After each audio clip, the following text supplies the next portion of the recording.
Hi everybody. I am going to try again to get chapter 16 of To Kill a Mockingbird uploaded. There's something wrong with my flash player thing or whatever, shockwave or whatever, and it keeps crashing. So I'm going to try again. I wanted to tell you that back at chapter 15, just a little reminder, was when Atticus was standing guard outside of the jail to protect Tom Robinson. Apparently there had either been rumors or he was threatened that they were going to come after him, and the kids happened to be there, had snuck out of the house and went to see where he had gone off to, and altercation ensued in which Mr. Cunningham was actually an old client of Atticus's and was reminded that by Scout, and that her father had stood up for him even when he couldn't afford it and paid him with hickory nuts. And they went away. Alright, Jim heard me. He thrust his head around the connecting door. As he came to my bed, Atticus's light flashed on. We stayed where we were until it went off. We heard him turn over, and we waited until he was still again. Jim took me into his room and put me in bed beside him. Try to go to sleep, he said. It'll be all over after tomorrow, maybe. I'm going to move this a little bit closer because I think maybe you can't hear me so good. Okay. We had come in quietly so as not to wake Auntie. Atticus killed the engine in the driveway and closed it to the car house. We went in the back door into our rooms without a word.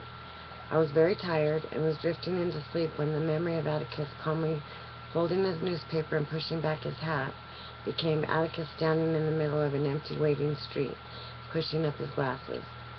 The full meaning of the night's events hit me, and I began crying. Jim was awfully nice about it. For once, he didn't remind me that people nearly 9 years old don't do things like that. Everybody's appetite was delicate this morning, except Jim's. He ate his way through 3 eggs. Atticus watched in frank admiration. Aunt Alexandra sipped coffee and radiated waves of disapproval. Children who slipped out in the night were a disgrace to the family. Atticus said he was right glad his disgraces had come along, but Auntie said, "Nonsense, Mr. Underwood was there all the time." "You know, it's a funny thing about Braxton," said Atticus. "He despises Negroes, won't have one near him." Local opinion held Mr. Underwood to be an intense, profane little man, whose father, in a fey fit of humor, christened Braxton Bragg, a name Mr. Underwood had done his best to live down. Atticus said naming people after Confederate generals made slow, steady drinkers. Calpurnia was serving Aunt Alexandra more coffee, and she shook her head at what I thought was a pleading, winning look. "You're still too little," she said. "I'll tell you when you ain't." I said it might help my stomach. "All right," she said, and got a cup from the sideboard. She poured 1 tablespoonful of coffee into it and filled the cup to the brim with milk. I thanked her by sticking out my tongue at it and looked up to catch Auntie's warning frown, but she was frowning at Atticus. She waited until Calpurnia was in the kitchen. Oh, and remember that also in the last chapter, Aunt Alexandra made her distaste for Calpurnia known as well, and has decided that she's going to get rid of her. And Atticus says that's not going to happen. So I want to remind you of that. She waited until Calpurnia was in the kitchen, and then she said, "Don't talk like that in front of them." Talk like what in front of whom?" he asked. "Like that in front of Calpurnia. You said Braxton Underwood despises Negroes right in front of her." "Well, I'm sure Cal knows it. Everybody in Macomb knows it." I was beginning to notice a subtle change in my father these days that came out when he talked with Aunt Alexandra. There was a quiet digging in, never outright irritation. There was a faint starchiness in his voice when he said, "Anything fit to say at the table's fit to say in front of Calpurnia. She knows what she means to this family." "I don't think it's a good habit, Atticus. It encourages them. You know how they talk among themselves. Everything that happens in this town's out to the quarters before sundown." My father put down his knife. "I don't know of any law that says they can't talk. Maybe if we didn't give them so much to talk about, they'd be more quiet. Why don't you drink your coffee, Scout?" I was playing in it with a spoon. I thought Mr. Cunningham was a friend of ours. You told me a long time ago he was. He still is. But last night he wanted to hurt you. Atticus placed his fork beside his knife and pushed his plate aside. Mr. Cunningham's basically a good man, he said. He just has his blind spots along with the rest of us. Jim spoke. Don't call that a blind spot. He'd have killed you last night when we first went there. He might have hurt me a little, Atticus conceded. But son, you'll understand folks a little better when you're older. A mob's always made up of people, no matter what. Mr. Cunningham was part of a mob last night, but he was still a man. Every mob in every little southern town is always made up of people, you know. Doesn't say much for him, does it? I'll say not, said Jim. So it took an 8-year-old child to bring them to their senses, did it, said Atticus. That proves something, that a gang of wild animals can be stopped, simply because they're still human. Maybe we need a police force of children. You children last night made Walter Cunningham stand in my shoes for a minute, and that was enough. Well, I hope Jim would understand folks a little better when he was older. I wouldn't. First day Walter comes back to school will be his last, I affirmed. You will not touch him, Atticus said flatly. I don't want either of you bearing a grudge about this thing, no matter what happens.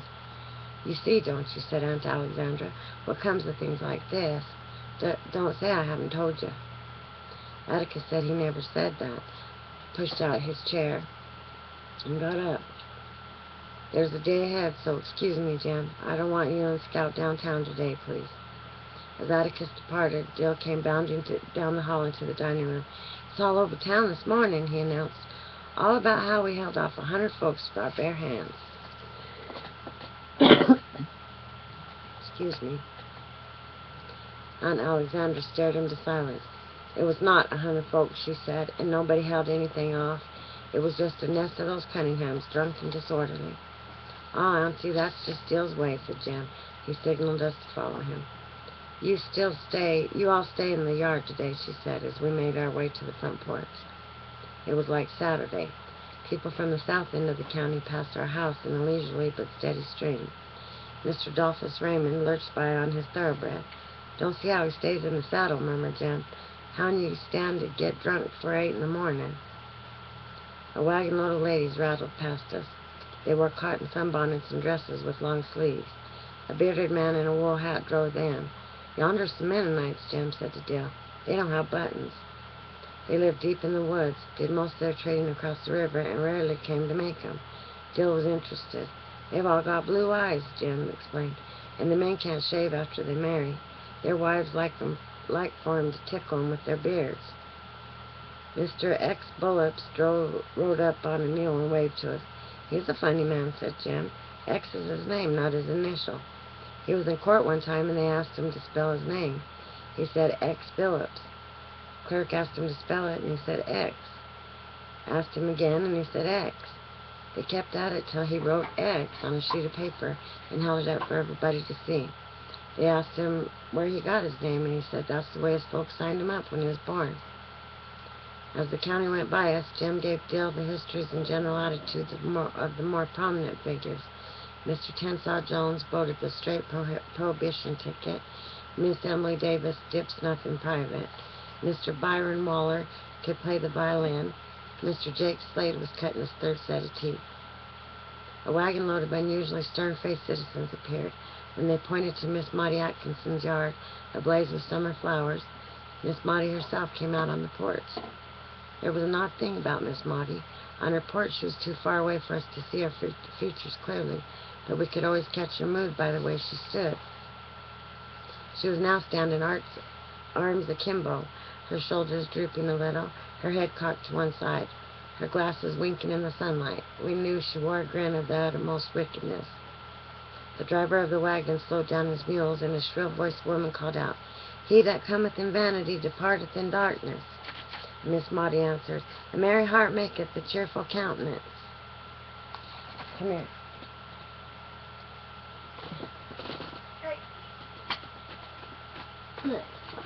Look at Taco. Look at him.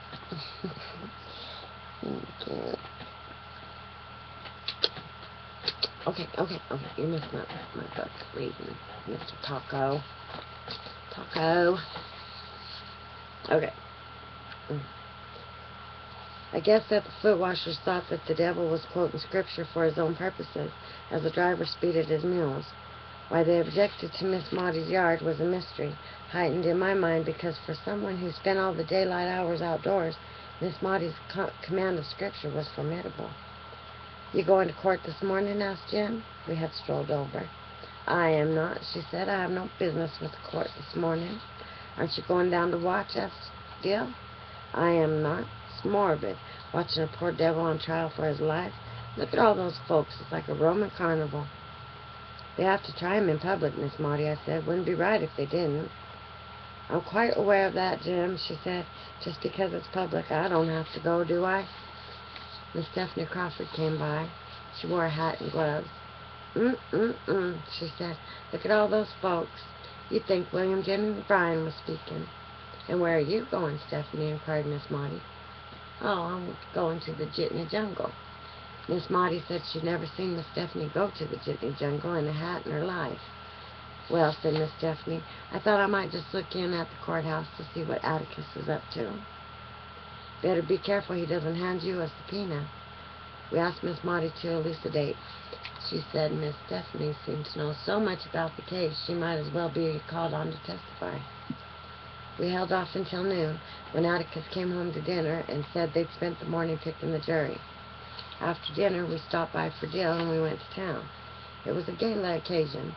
There was no room at the public hitching rail for another animal.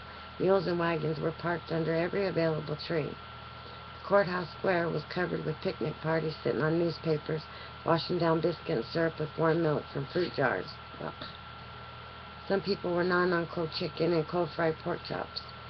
The more affluent chased their food with drugstore Coca-Cola in a bulb-shaped soda glass. Greasy-faced children popped the whip through the crowd, and babies lunched at their mother's breast. In the far corner of the square, the Negro sat quietly in the sun, dining on sardines and crackers and the more vivid flavors of Nehi Cola. Mr. Dolphus Raymond sat with them. "Jim," said Dill, "he's drinking out of a sack." Mr. Dolphus Raymond seemed to be so doing. 2 yellow drugstore straws ran from his mouth to the depths of a brown bag. "You never seen anybody do that," murmured Dill. "How does he keep what's in it?" Jim giggled. "He's got a Coca-Cola bottle full of whiskey in there. That's so not to upset the ladies. You'll see him sip it all afternoon. He'll step out for a while and fill it back up." "Why's he setting with the colored folks?" "Well, he always does. He likes them better than he likes us, I reckon. Lives by himself way down near the county line. He's got a colored woman and all sorts of mixed children. Show you some of them if we see him." "Well, he doesn't look like trash," said Dill. "He's not. He owns all one side of the river bank down there, and he's from a real old family to boot." "Well, why does he do like that?" "Well, it's just his way," said Jim. "They say he never got over his wedding. He was supposed to marry one of the Spencer ladies, I think. They were going to have a huge wedding, but they didn't. After the rehearsal, the bride went upstairs and blew her head off with a shotgun. She pulled the trigger with her toe." "Did they ever know why?" "No," said Jim. "Nobody ever knew quite why but Mr. Dolphus. They said it was because she found out about his colored women. He reckoned he could keep her and get married too. He's been sort of drunk ever since. You know, though, he's real good to those children." "Jim," I asked, "what's a mixed child?" "Well, it's half white and half colored. You've seen him, Scout. You know that red kinky-headed one that delivers for the drugstore? He's half white. They're real sad." "Sad? How come?" "Well, they don't belong anywhere. Colored folks won't have 'em because they're half white. White folks won't have 'em because they're colored. So they're just in-betweens. Don't belong nowhere. But Mr. Dolphus, now, they say he's shipped 2 of his up north. They don't mind 'em up north. Yonder's one of 'em." A small boy clutching a Negro woman's hand walked toward us. He looked all Negro to me. He was rich chocolate with flaring nostrils and beautiful teeth. Sometimes he would skip happily, and the Negro woman tugged his hand to make him stop. Jim waited until they passed us. "That's one of the little ones?" he said. "That's one of the little ones," he said. "How can you tell?" asked Jill. "He looked black to me." "You can't sometimes, not unless you know who they are. But he's half Raymond, all right." "But how can you tell?" I asked. "I told you, Scout, you just have to know who they are." "Well, how do you know we ain't Negroes?" "Well, Uncle Jack Fitch says we really don't know. He says as far as he can track back the Finches, we ain't. But for all he knows, we might have come straight out of Ethiopia during the Old Testament. Well, if we came out during the Old Testament, it's too long ago to matter. Well, that's what I thought, said Jim. But around here, once you have a drop of Negro blood, that makes you all black. Hey, look. Some invisible signal had made the lunchers on the square rise and scatter bits of newspaper, cellophane, and wrapping paper. Children came to mothers, babies were cradled on hips, as men in sweat-stained hats collected their families and herded them through the courthouse door. In the far corner of the square, the Negroes and Mr. Dolphus Raymond stood up and dusted their breeches. There were few women and children among them, which seemed to dispel the holiday mood. They waited patiently at the doors behind the white families. Let's go in, said Dale. No, we better wait till they get in. Atticus might not like it if he sees us, said Jim. The Macomb County Courthouse was faintly reminiscent of Arlington in one respect. The concrete pillars supporting its south roof were too heavy for their light burden. The pillars were all that remained standing when the original courthouse burned in 1856. Another courthouse was built around them. It is better to say built in spite of them. But for the south porch, the Macomb County Courthouse was early Victorian, presenting an unoffensive vista when seen from the north. From the other side, however, Greek Revival columns clashed with the big 19th century clock tower housing a rusty, unreliable instrument, a view indicating a people determined to preserve every physical scrap of the past. To reach the courtroom on the second floor, one passed sundry sunless county cubbyholes. The tax assessor, tax collector, county clerk, the county solicitor, the circuit clerk. The judge of probate lived in cool, dim hutches that smelled of decaying record books mingled with old damp cement and stale urine. It was necessary to turn on the lights in the daytime. There was always a film of dust on the rough floorboards. The inhabitants of these offices were creatures of their environment, little gray-faced men. They seemed untouched by wind or sun. Ginger! Ginger! Cut it out. We knew there was a crowd, but we had not bargained for the multitudes in the first floor hallway. I got separated from Jem and Dill, but made my way toward the wall by the stairwell, knowing Jem would come for me eventually. I found myself in the middle of the Idlers Club and made myself as unobtrusive as possible. This was a group of white-shirted, khaki-trousered, suspendered old men who had spent their lives doing nothing and passive twilight days doing the same on pine benches under the live oaks on the square. Attentive critics of courthouse business, Atticus said they knew as much law as the Chief Justice from long years of observation.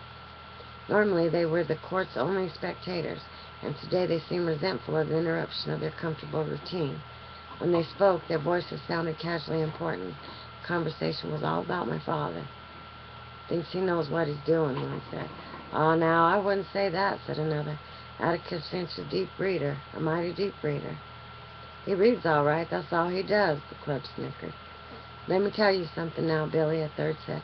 You know the court appointed him to defend this nigger. Yeah, but Atticus's aim's to defend him. That's what I don't like about it. This was news that put a different light on things. Atticus had to, whether he wanted to or not.